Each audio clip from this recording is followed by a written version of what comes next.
Well, good morning, everybody. My name is Chad Parris. I'm with Security Risk Management Consultants. We're a consulting firm based in Columbus, Ohio.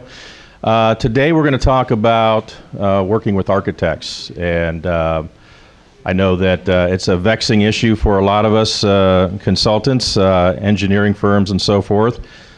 So we have an esteemed panel of consultants. We have an architect with us. And we also have a door hardware consultant with us as well. And I know that as we work with architects, the consulting industry, we're trying to figure out where do we insert ourselves, or where does the architect insert us? And that might be the biggest question at this point, because we're somewhat beholden to them. And so where do we fit in? And so today I want to talk about, with our panelists, where is a proper point for us to come in? What do we do? Do we talk their language? Do they know what we do? And really, I want to have a conversation. And I'm going to really make this very loose and free flowing. I want to have questions during the conversation here. So feel free to ask our panelists any questions during the process. I'm going to give them some seed questions at some point here as well. But I also want to have a good conversation. I think we'll have some learning objectives today, and I want to introduce each one of our panelists. So, from left to right, Frank Pisciotta is president of Business Protection Specialists, Inc. Frank has managed over 3,000, and I think it's really 4,000, isn't it, Frank? Security projects, security consulting engagement in his 23-year consulting career. Frank possesses a master's degree in public administration, a bachelor's degree in criminal justice, and was board certified in security management by the American Society for Industrial Security as a certified protection professional, it's a CPP, and a certified security consultant, a CSC, from the International Association of Professional Security Consultants. Frank was actually the 8th member to receive his CSC in the United States. He's also past president of IAPSC, and he currently leads the IAPSC Technical Standards Committee and co-instructs the successful security consulting program offered by ASSA each year. Frank serves on the ASSA Council for Agriculture and Food Defense and has worked with over 70 CFATs and MSTA regulated facilities. Frank serves as the ASIS Risk Assessment Technical Standards Committee, and he was once chief of security for Alfred University, ending in 1991. So Frank brings a great amount of credentials to our panelists. To the left is Phil Santore. Phil is a managing principal at DVS, a division of Ross & Barzini. Phil has over 39 years of experience in consulting and design and engineering in several cultural, historical, and residential, commercial, educational, federal, and high-risk facilities. He possesses extensive experience and knowledge in threat and risk assessment and security program development. Phil provides specialized security technology assessment, recommendations, and engineering strategies for all projects, beginning his career in 1979. I think I was 3 then. Just kidding, Phil. I was actually 15. He has extensive experience in managing positions throughout his career in the industry, has extensive background in electronic security, countermeasures development, and conceived in the context of practical applications as a result of significant years of experience. Phil Santore, folks. To Phil's left is Donna Chapman. I think everybody knows Donna in the industry. She's the queen of hardware, we call her. Donna is the director of security consultant relations of ABLOY. Donna is a lead GA and has 20 years of industry experience in physical security, specializing in architectural door hardware and access control. Donna works for ABLOY, the global leader in door opening solutions. ABLOY's North America headquarters is located in New Haven, Connecticut, and has been manufacturing hardware for over 150 years. Donna is the Director of Security Consultant Relations, bridging the gap between the application needs, solutions, channel partners, service providers, and localized support to meet the complexity of needs of multiple building projects. Her program and team are dedicated to serving the consultant community and their global end user clients within the United States. Donna Chapman. And very proud and very happy to have Laura Schween on our panelists. Laura is with GBH Architecture, based here. GHP. You know, she's going to hit me because I know these guys like really well, right? You know, I do. GHP Environmental and Architecture. I get that correct, right? Laura holds a bachelor degree from the University of Colorado School of Architecture and currently attends Boston University working on her MSCIS.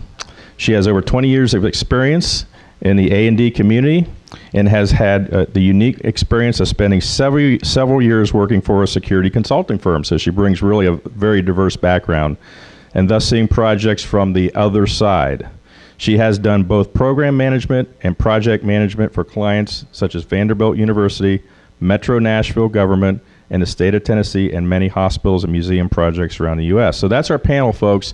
And so we're going to have an opportunity to interact, have some questions, really discuss, you know, how do we as consultants work with our engineering and architectural partners.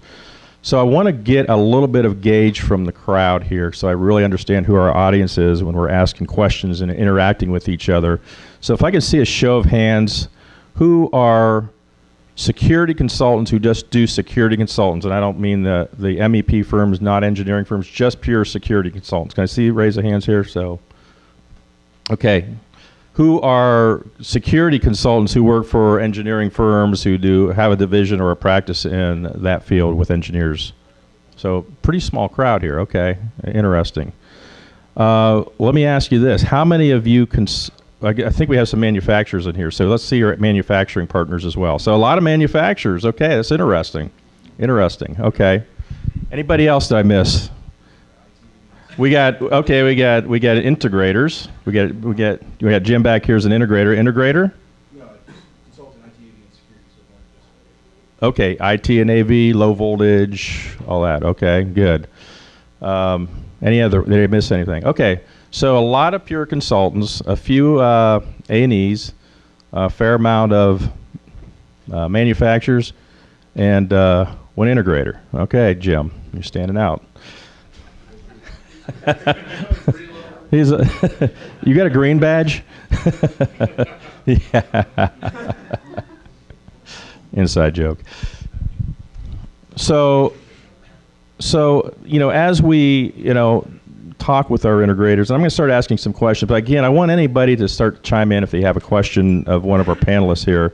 But I'm going to ask our two consultants at the end here, just to kind of lob a softball out there at them.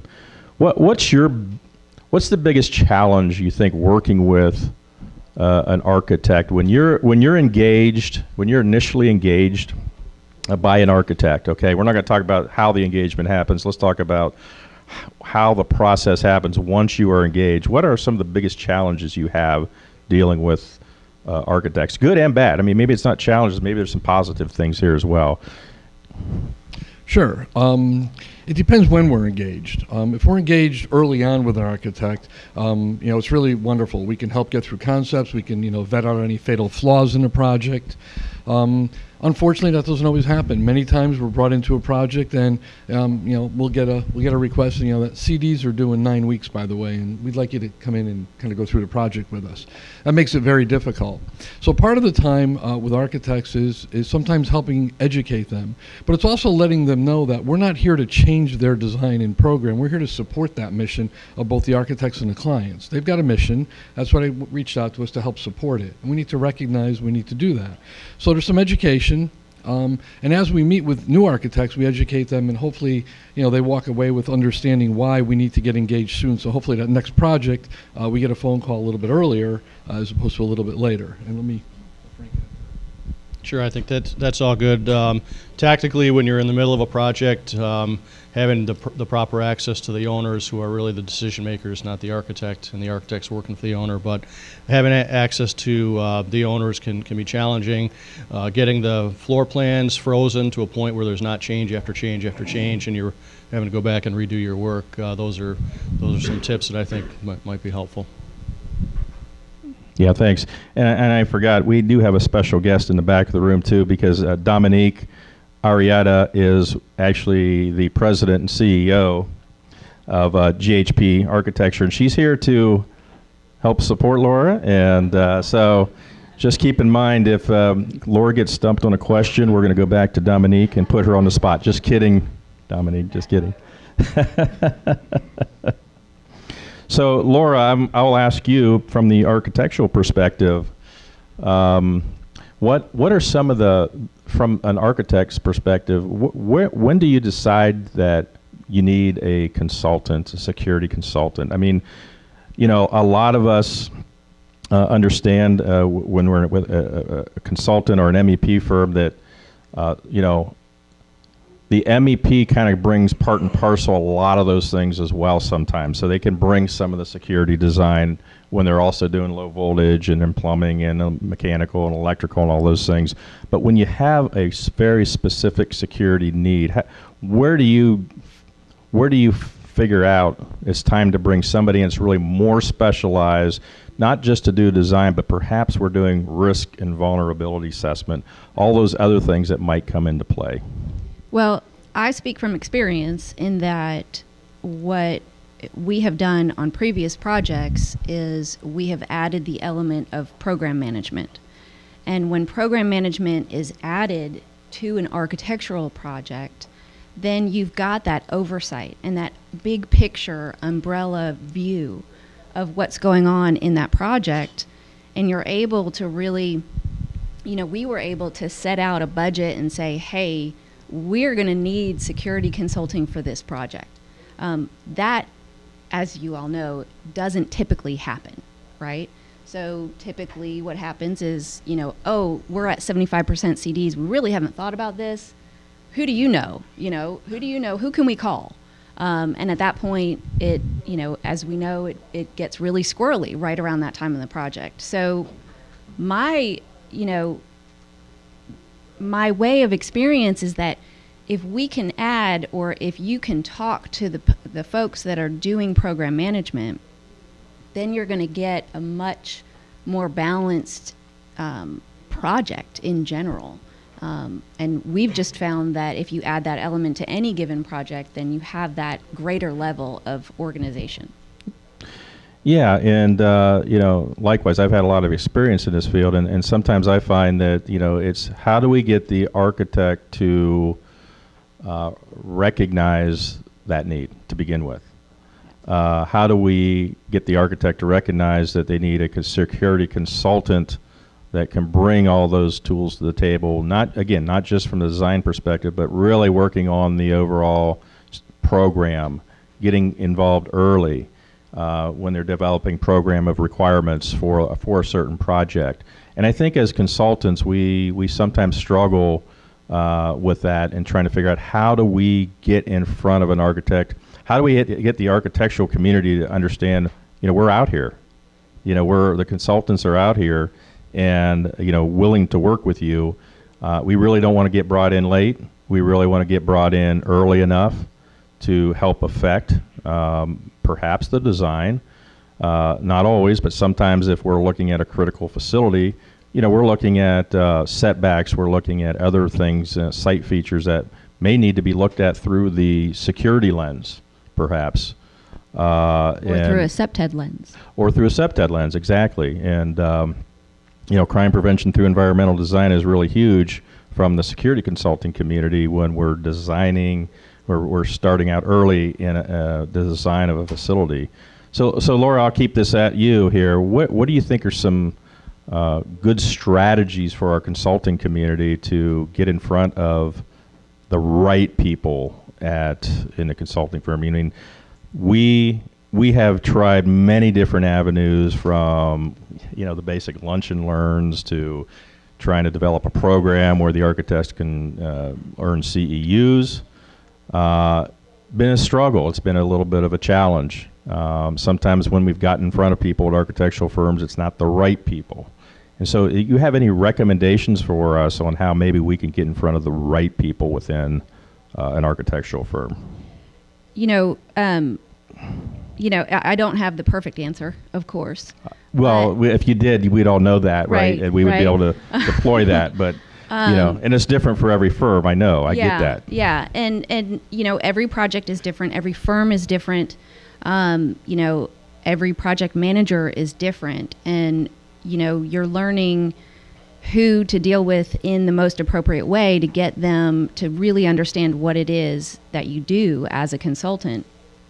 I think that there are pros and cons to all the different approaches. So if you take the approach of, hey, we're going to get an AIA CEU in place and let's go out and do a bunch of lunch and learns with architecture firms.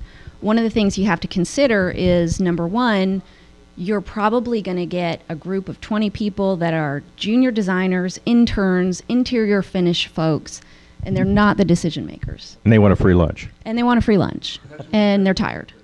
Yeah. So you have to consider that. There's cost associated with an AIA CEU. But on the other hand, you are getting in there, you're getting yourself known, and you just may make that one contact with an actual decision maker. We've tried, when I was on the security consulting side, I was doing business development, and one of the best things that I did was I joined ULI, and I went to lunch with folks, and I said, hey, how can we do business in the future? And I got on committees. And that was the best way that I could really create a relationship with these folks, and have them know, just top of mind, hey, if we're going to deal with security in our project, we're going to call her. So I think that's there's different approaches. One more thing about the AIA CEU, you have to also remember that you're up against product manufacturers who are huge. They have marketing dollars, they've got billboards, they've got print ads, and that lunch and learn is, and Donna, you probably know this, it's the icing on the cake. So to invest in doing lunch and learns only, I wouldn't recommend that. Yeah, I agree. And so, Donna, I'll ask you too, because I know you're in a position where you kind of help bridge that gap, because you're kind of one of those manufacturers that might be coming in early. The architect's relying, there's always a door hardware component of that, whether it's a standard brass key and lockways or perhaps electrified door locking hardware. But regardless, you're being brought in pretty early because you're very needed in this type of project. What do you see as potential opportunities to help bridge that gap between the architect and the consulting firm? Well, that's a good question, and I'm very passionate about bridging that gap. So in my 20 years, I've spent working very closely with end users. So that's before projects are even on the table, before an architect's selected, and before security is a conversation. So as openings are becoming way more complicated than they were 15, 20 years ago, right? The complexity is only intensifying. So I see myself as an advocate for the value of the security consultant and the value they bring to the equation. I also am an advocate for the value of what an architect brings to the equation. So even though we have like an architectural team that virtually helps write specifications for architects, and we're kind of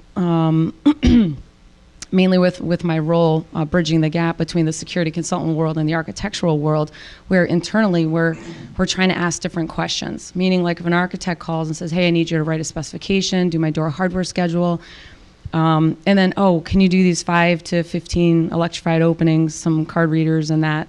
So I'm trying to recondition internally to ask one more question to the architect.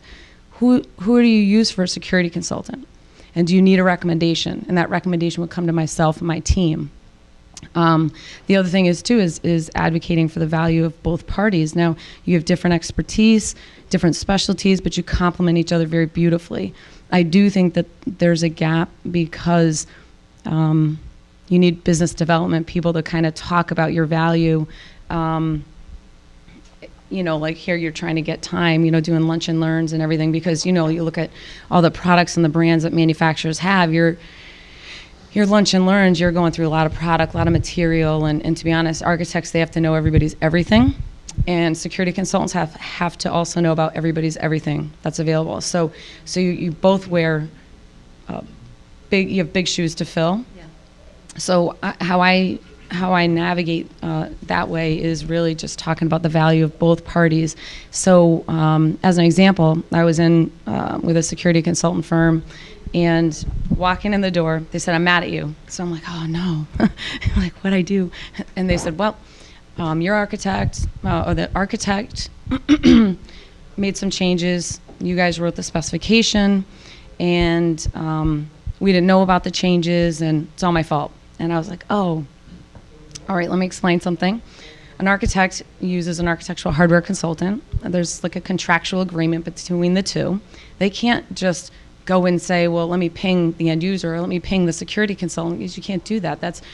There's a chain of command. I said, but having my role, the way it exists today, you're on a project and you want to say, who's writing the spec, because we want to bring everybody to the table for the purpose of we don't want to reinvent the wheel, right? We want to communicate and collaborate. We want the best experience possible, and the only way to do that is to bridge the gap. So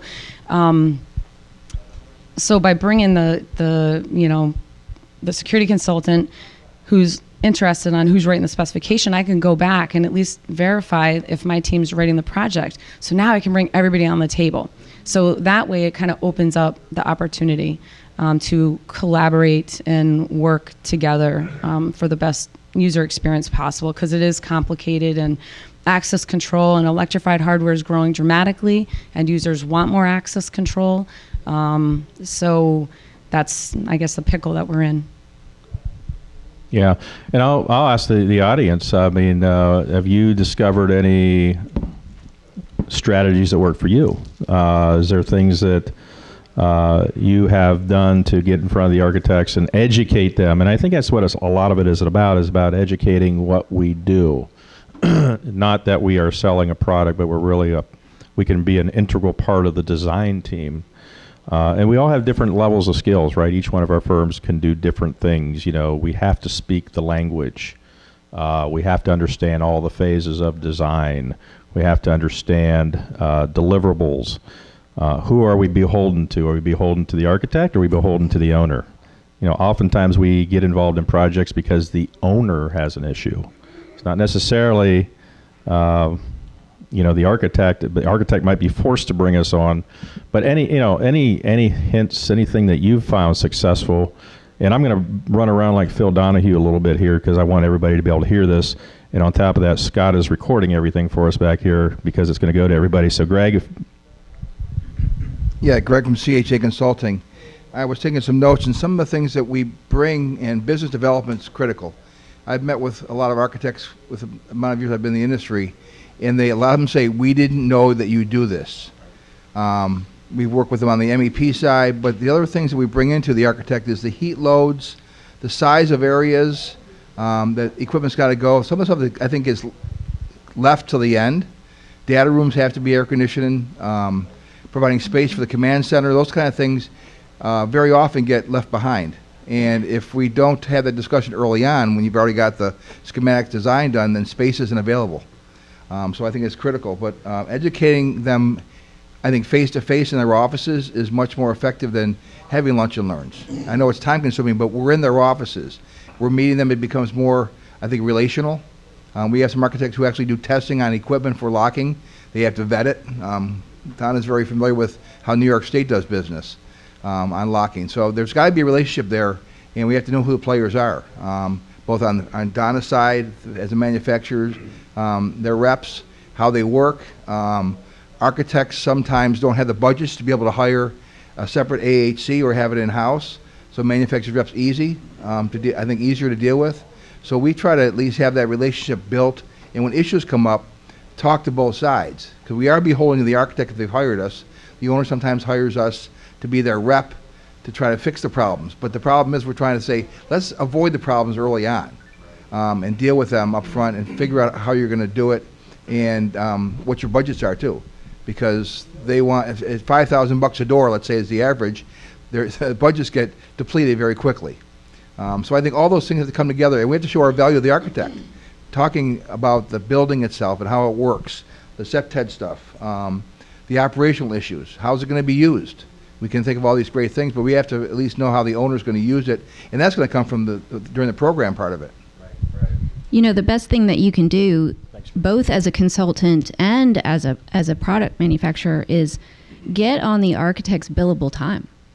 So, you know, a lunch and learn, yeah, they're getting a CEU credit, but you know, be that person that they know is the expert, and then they're going to call you and they're going to say, "Hey, I've got this project. I just need to do some discovery. You know, can you come in? Let's talk about it." And you may or may not get, you know, on that project, but now you're at least coming in and interfacing with them on billable time, and that's, you know, that's good. That's a win-win. Yeah, Frank. Would you say, I mean, one thing is at what level, I think we've talked a little bit about what level do you make that interface, but I would just ask, you know, typically I find that working at the project manager level or higher is the level we need to be. Otherwise, folks aren't making decisions on how they staff their project teams. What would you say? Yes and no.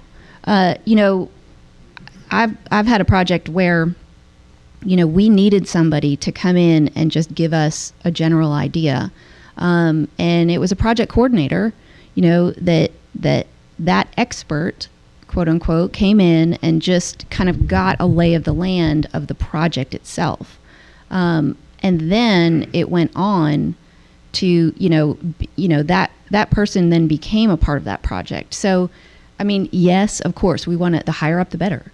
And there's different ways, you know, there's different ways of interacting with a project manager than with somebody in the C-suite. And so that's, you know, that's where we have to be, you know, cognizant of the fact that, you know, I'm only talking to somebody who is not a decision maker. But with that said, establishing that long-term relationship, I think, is still a good idea. You know, you've got... work your way through that, because you may be with one project manager, the person in the next office down never heard of you, and you're not going to make that if you don't. That's the biggest, yeah, that's, I mean, we work with so many architectural firms, and we'll create that relationship with one or two architects in that firm, but the guy in the cubicle 3 cubicles down has no idea we exist. And so how do we permeate that organization to let them know that we're available? We also become kind of a cost to the project in many cases, not all cases, but when the architect realizes that we need to get somebody specialized in on this project, all of a sudden that becomes an additional cost to the architect because their fees are already set, right? So, you know, how do you go back and either ask for a change, or do you think, you know, you bite the bullet and say, you know, this is really important for this client that we have this specialized service, this subject matter expert that's going to be able to help us through the project to get it done right. Anybody else have any input, hints, things that have been successful for you, Damon? I think for me, for my company, it's once you finally do get in front of whoever it is, like you had said, there's different levels of competency. I shouldn't even call it competencies, just areas of expertise. And so if you've got that something that, you know, maybe the architect hasn't thought of, anything that makes them go, oh, I didn't know that. Like, for example, I mean, I think if they're working on a lead project, they may not realize that there can be some impact from security on lead, especially if you get someone like ASSA ABLOY involved early. And that's been a big sell point for me as well, is to be able to say, door hardware, right? When's the last time that went well for you? Let me take that, you know? So, and when I say let me take that, I'm saying let's let Donna take that. So, but not only that, but to be able to say, is there protective design on this project? And if there's not, being able to say, well, you know, we would speak with your structural people. We'd like to have an opportunity to vet some of these things, to confirm that, you know, maybe we look at, there's underground parking, but there's no protective design. Maybe we shouldn't have parking spaces around these particular areas. And just areas where we can really bring some value and to point out the things that are more than just, yeah, we'll design where your card accessing cameras go, right? Because there's so much more to security than that. And I think sometimes the architects don't realize just the entire package that can be brought from a security consultant. Especially with SEPTED. And, Yeah. you know, in my mind, SEPTED is that bridge between security and architecture. And, you know, if you can get in on, and timing is everything. So if you can get in on a project early, then you're able to, and then you can speak the language of architecture using, you know, using those design words. SEPTED, that's the nature of it. So you get in the programming phase, in design development phase, then, you know, you kind of come in, you get established as an expert, you understand the language of the architect, and then later on, and then, you know, you might not be very much involved at, you know, the first 50% of CDs, and then you come back in.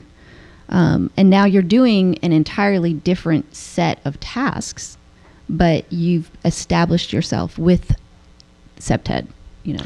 Yeah, and I think, let me let this gentleman talk here. Yeah, I'm just a little curious for some of the, to go back to one of your previous things about with the timing, right? You just mentioned come in on SEPTED, and we need to get into the project. The project's driven from the owner to the architect. You're developing it. Then you said about, well, and we get brought in late, but you know you need infrastructure cabling, and it has to go into the construction of the building. You know, you need an electrician. You know that right up front. So I guess the thing is, I'm curious, I understand about the project manager taking over the project, but, or managing the project, if you will. But early on, the architect knows these things are at least out there and viable. So in us chasing, you know, we're not chasing projects. I don't know if they're going to build a building somewhere and things. So I really know unless it's put out there with a proposal or whatever else. So you guys determine what's needed. So it's kind of sort of like the twist on who's responsible at initiation of what, you know. We don't know unless you tell us. And SEPTED is the very beginning. When you pick up a piece of paper and saying it's going on this site, that's when that begins, because it could go with the canting of the building. It can go with everything about it. So, but again, we can't come in after the building's already been sited, designed, you know, started. That, you know, you lose a lot of the effect of SEPTED if they're not in on even the site when you sit there and start the site development. So again, it's kind of sort of, you know what I mean, kind of the emphasis being on the other side versus the architect, or, you know, that seems a little backwards. That's just a comment. Thanks. So I'll just sort of take that from there. I mean, you're not always going to get that opportunity. In fact, more often than not, we're going to be coming in late. So one of the key things that I try and help in projects is find out, okay, well, what have you budgeted for security? And then that's a very interesting answer usually. So you're going to have to be very unapologetic when you go back and you do your threat assessment and risk analysis, and you determine that I'm sorry, your budget is woefully inadequate, and here's why. And you start to, you know, inventory those crime and risk concerns, and talk about premises liability, talk about OSHA general duty clause, talk about all these things that you really just have to open their eyes. And it's not pleasant to say you budgeted $250,000, you need $500,000. But don't be unapologetic. You have to go in there and stand firm, because if you get involved in this design and do a shoddy job, you have some exposure as part of that whole process. So let me add a little bit to that. As we've been talking through this, it's about consulting and architects and when. But remember something, who hires us? We're usually hired by one of two entities, either the client directly, who says, I want to put you on my team because I have a need and I understand that, or the architect comes to us. And sometimes the architect comes to us because they have an issue. They may have a hardware problem. They may have a client that they think doesn't understand quite where they're headed. If we spend any time at all, it needs to be educating architects. We're never going to educate the end user because we don't know who they are yet. They may not be our client yet. But if we educate the architect, then we're ahead of the game. We spend a lot of time in SEPTED as well, and that is the beginning point. But I think many times with many architects, and this isn't a pejorative comment, this is what we found as a fact. I think if you put 50 architects in a room and say the word security consultant, I bet half will think cameras and card readers. The other half or other quarter may say, we never really use one, we haven't had a need to. Also depends on the projects and what the architect does. So we found throughout the years, our best friend is the architect. About 60% of our work, give or take, still comes from architects. And the repeat business, once an architect understands what you can bring to the table, where you can support them, especially in door hardware, how you can kind of keep them out of trouble with their client is very important. And the architect needs to understand you're there to be a team player. You're not there to change anything. You're there to support them. And quite frankly, make their project look good, right? It wants to be the best. It doesn't want to end up with a lot of headaches. We look at what we call day two, and we work backwards from day two.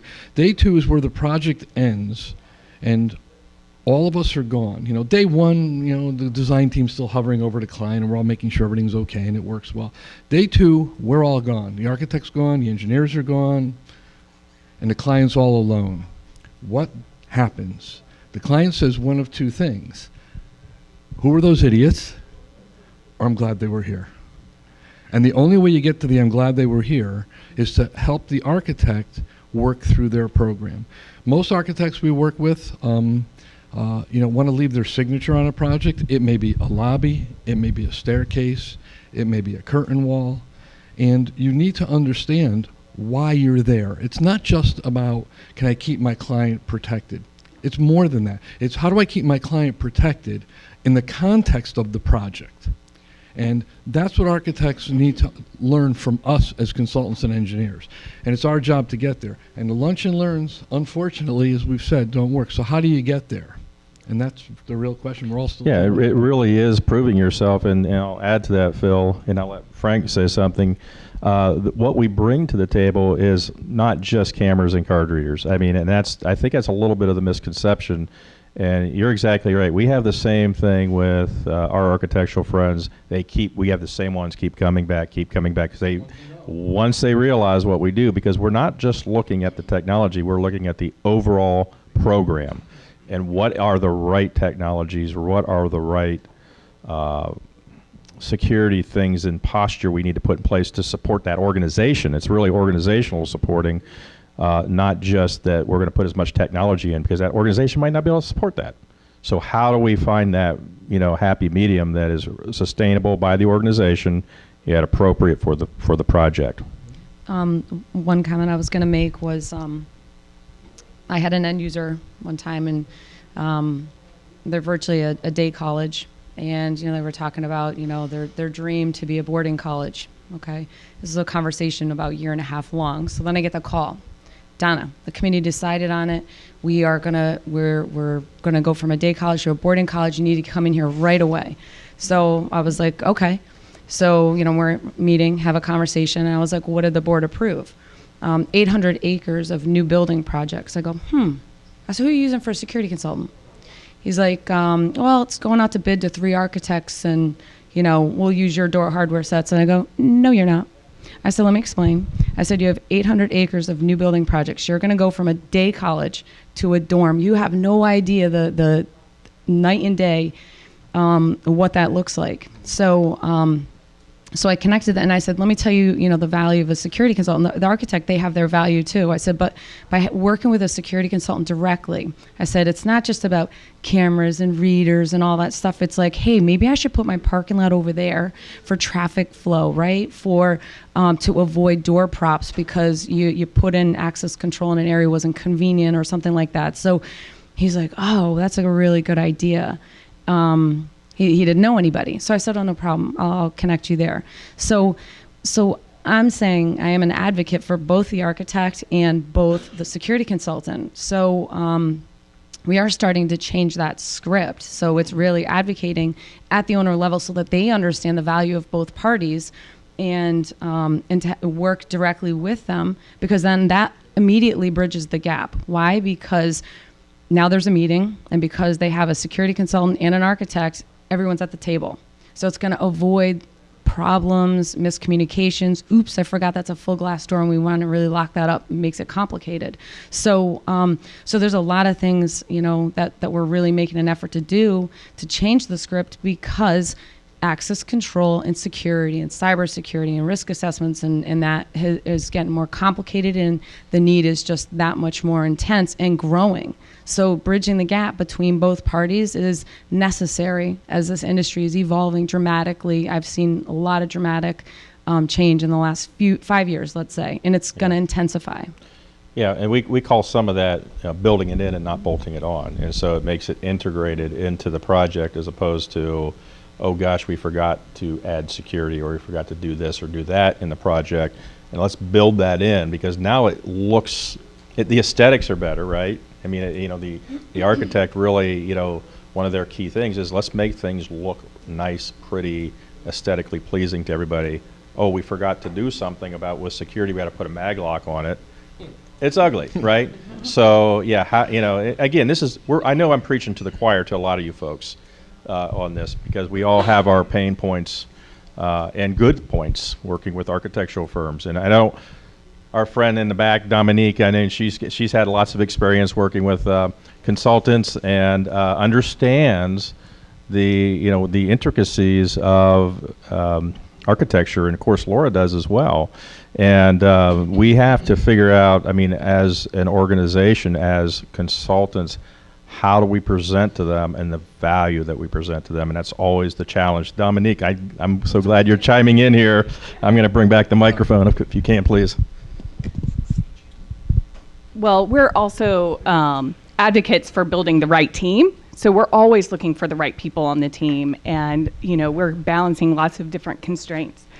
But one point I wanted to make is just, we don't necessarily speak the same language. So cybersecurity to me is like, oh, my IT person should be dealing with that. So if you can help us understand what you do, that really helps us build the right team. And so we always want to build the right team and want to have the best project around. So that's just a point. Also, AIA offers conference, speaking at conferences, and that's a good way to get in front of a bunch of people. And then again, speak to architects with the layman's terms, and even septet, it's still a mystery to me. So I think that would be helpful. And that's a great segue, Dominique, and I really didn't prompt this at all.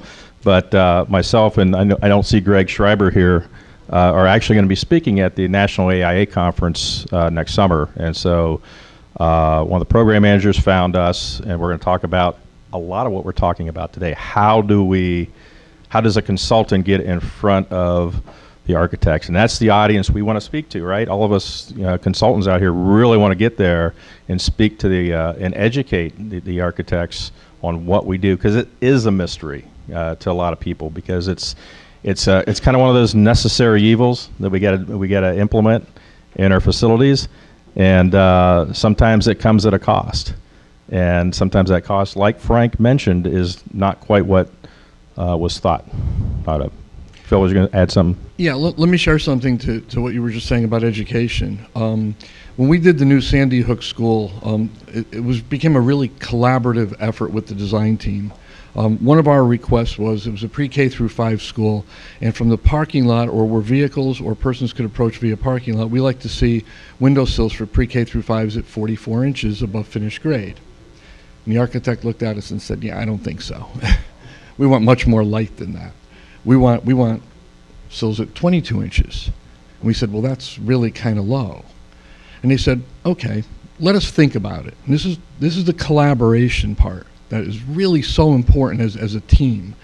They came back about 2 weeks later and said, so let's make sure we understand your concern. You're concerned about somebody getting into a parking lot from a vehicle and perhaps executing a drive-by or standing in a parking lot and firing a weapon at the school. We said yes. Now pre-K through 5 kids, if they're sitting, they're about 42 inches. So if you fire a shot in a level sense, it will usually end up above their head, depending on their how tall they are and such. That's about the height. So they came back and said, wonderful, how about if we do this? How about if we plinth the building 22 inches above the parking lot level?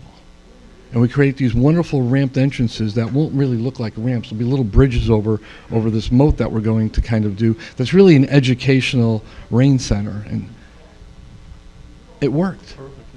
It worked. It was a collaborative effort. We got what we wanted. The architects certainly got what they wanted. There's plenty of light in the school, in those classrooms. And it worked wonderfully. And of course, we started from the site and worked our way all the way in. But I can't stress the collaborative effort has to be there. The architect and you have to be on the same team. They have to understand you're on the same team, because both of you at some point are going to go to your client and explain how you got here and why. And if you're not on the same team, guess what? The client's going to recognize that and then begin to wonder about their design team and if they're really the right design team. So the collaborative effort and really working through those problems, you can get to the answers you want. You just have to be a team. Thanks, Bill. I like that, because I wanted to ask a couple of our panelists if they had any samples of either case studies or things that they can say were successful or were not successful. And Frank, I know we were talking about a potential project you were working on, and that perhaps you might be able to share something with our attendees here.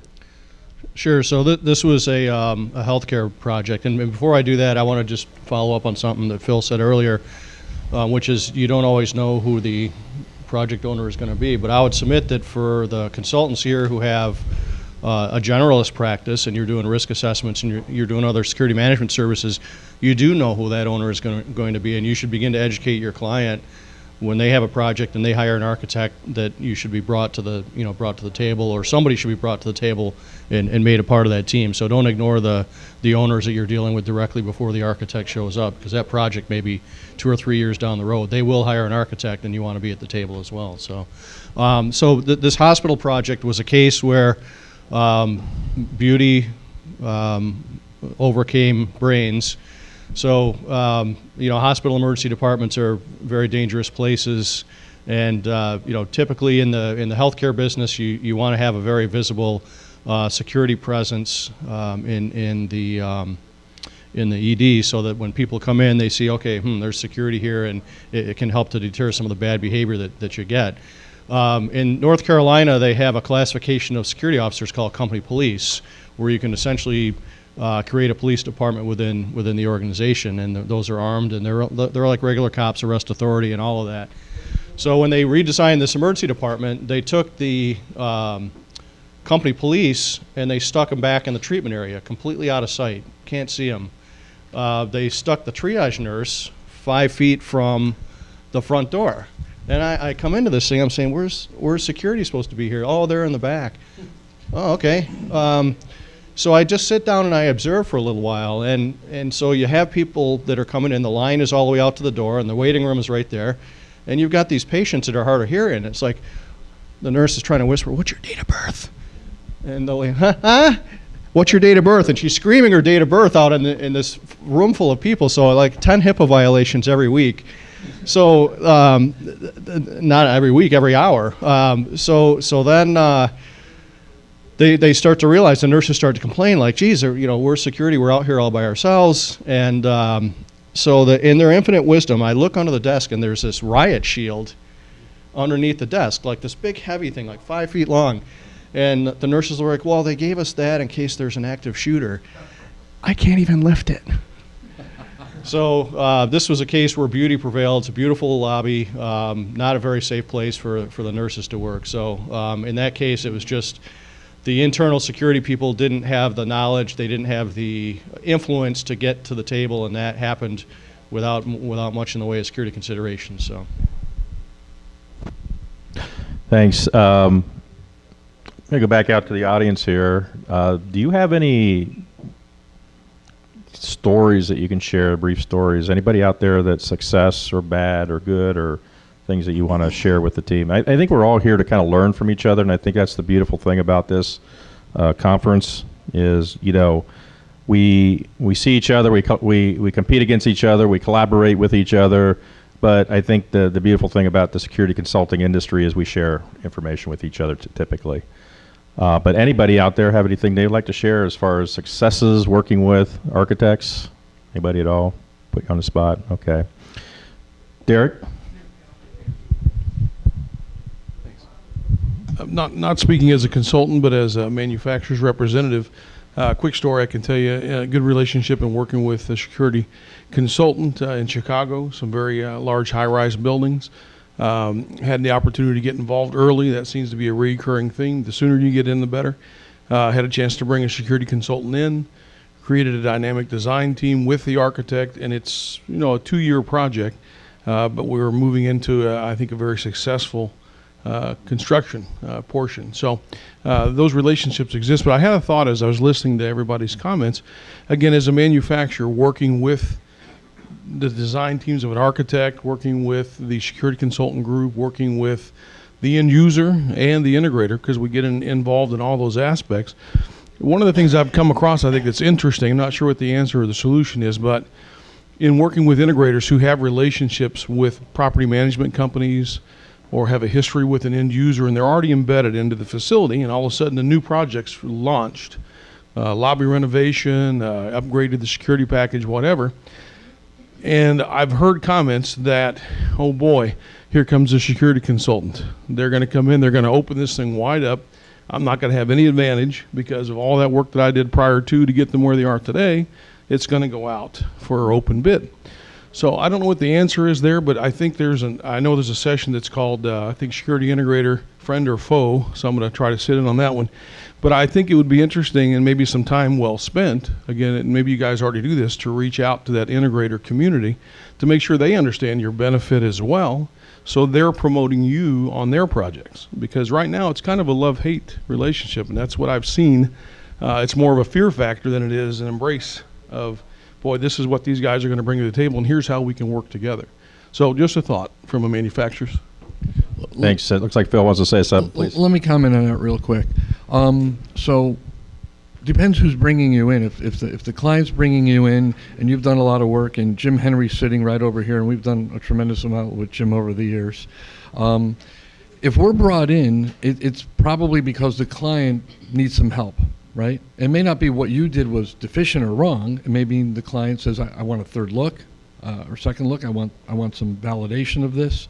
We've done that in a number of projects with some Jim, Diebold, some of the other folks. And it's usually not our decision if something goes out for bid. For us, we're kind of agnostic with that. We work with a lot of clients and say, are you comfortable with your current integrator? If you are, let us know, because we're not going to write a bid spec that goes out for bid. We'll write a performance spec, but we're not going to write a bid spec. So we always work with the client, the end user. We just finished a large project for the Declaration of Independence display at Washington University. Washington University has an incumbent integrator that's been there for I don't even know how many years, but a lot. And he was at all of our meetings.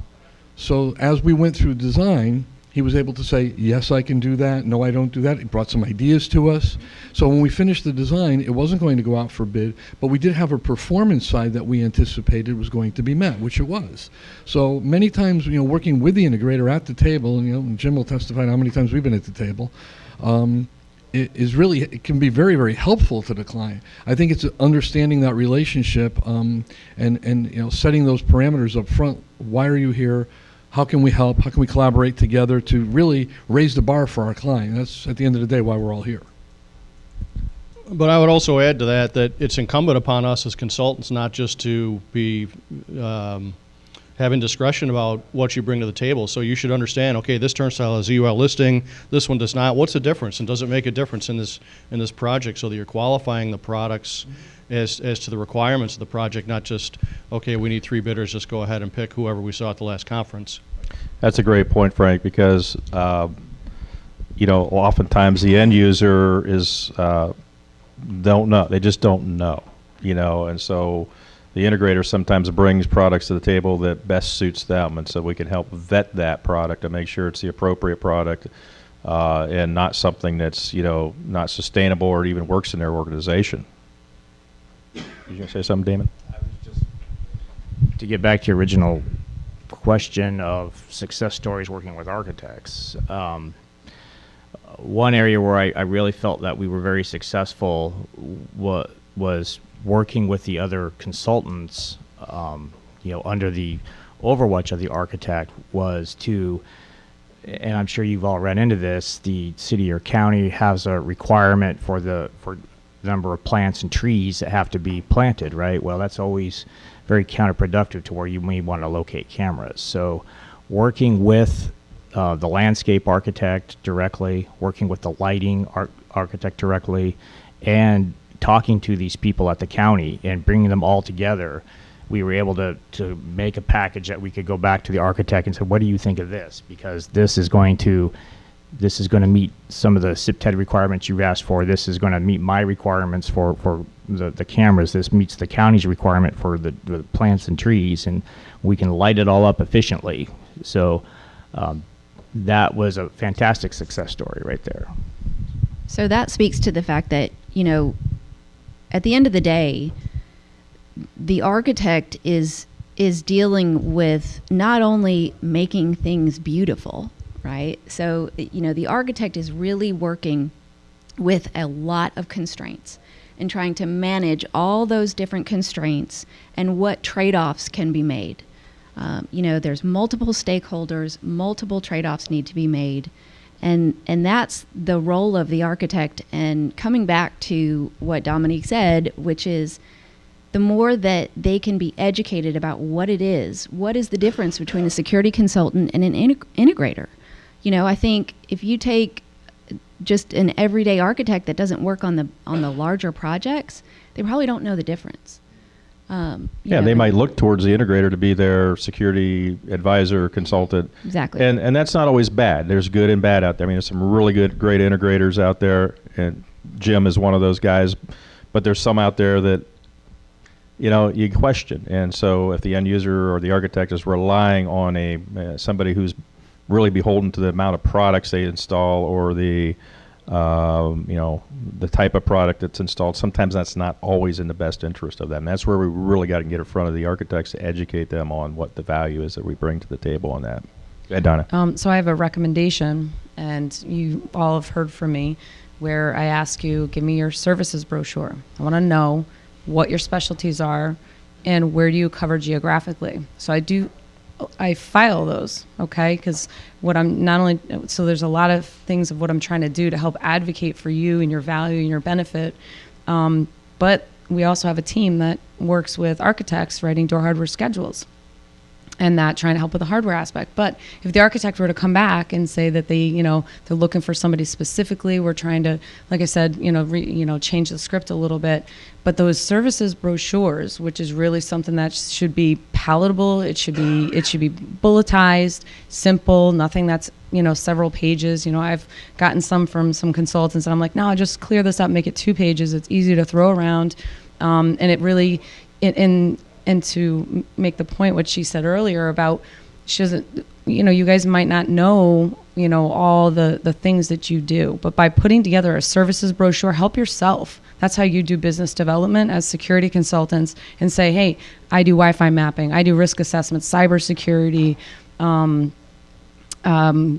all your specialties, you need to just make that a standard, in my opinion. So that's my recommendation, how you can help yourself. Create a 2-page services brochure, which is a light document, very easy to follow, intuitive, and really says, what makes you special. And I think that's going to be the fastest way to get yourself in the door fastest. We're trying to do it on our end, on your behalf.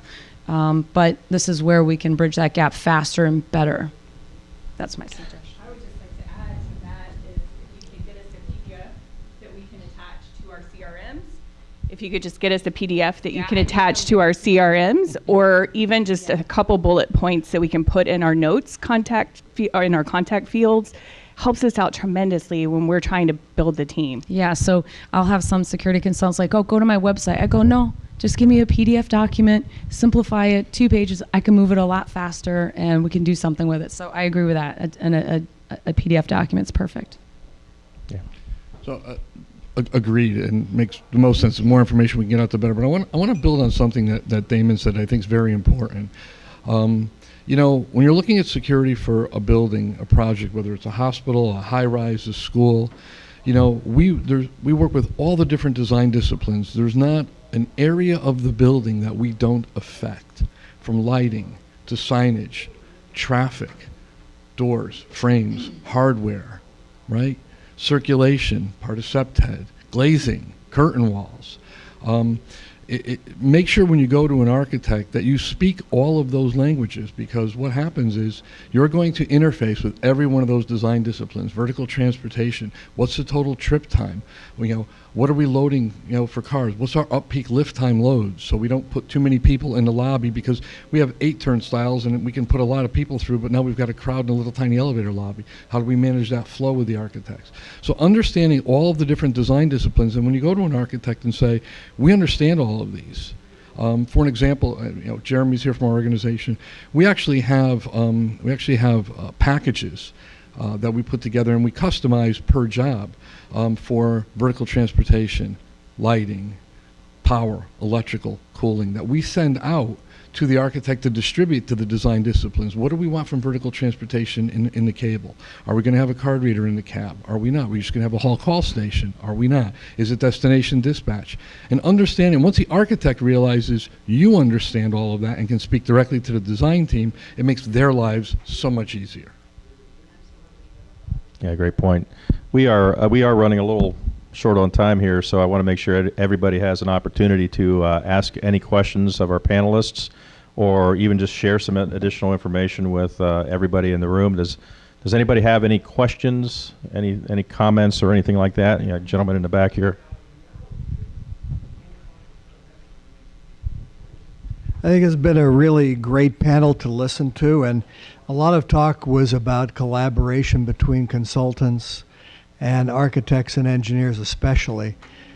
Seems like there's some gaps. I don't know if it's training or the way that communication could happen, but what are your ideas about how we can improve the situation? So there is a new, in this day and age, we're getting more technical, we're getting more advanced, we've got software programs. Integrated project delivery, IPD, is something that I'm really interested in. The bigger projects, it's, the approach is everybody wants to be more agile. We want more collaboration. That's the trend. So if you can build on that trend, look up what IPD is and see which firms are doing it, which ones are practicing that. If you go along the lines of IPD, you're going to find project teams that are much more open to that collaboration that's required for a successful project. Thanks, Laura. Anybody else have any questions, anything to share with the group before we release you? I think you're going to a break here. Anybody else? All right, well, thank you. Oh, we got one more here. Oh, sorry. There you go, Greg. The one thing that we can't lose sight of, because it's usually in the architect's package anyways, is the life safety part of this. We get very focused on security, locking doors, keeping people either in or out, but the life safety portion of this, fire alarms and the technologies are kind of merging. Video fire can be used for both, so utilizing those dollars better and recognizing that we've got to work with the electrical engineer who's on their team that's going to be putting pipe and wire in the ceiling, maybe better spent putting pipe and wire in for security up front and following pathways and utilizing that, I guess, biddable stuff. Because the integrator may very well be chosen by the owner up front, and if the pipe's already there, the J-hooks are already there, and fire alarms are already being considered, it can be a big cost savings. Yep, great point. Thanks, Greg. Anybody else? Questions before we go out to get some coffee? Well, I'd like to thank our panel again for all their input. Round of applause, please. Thank you so much.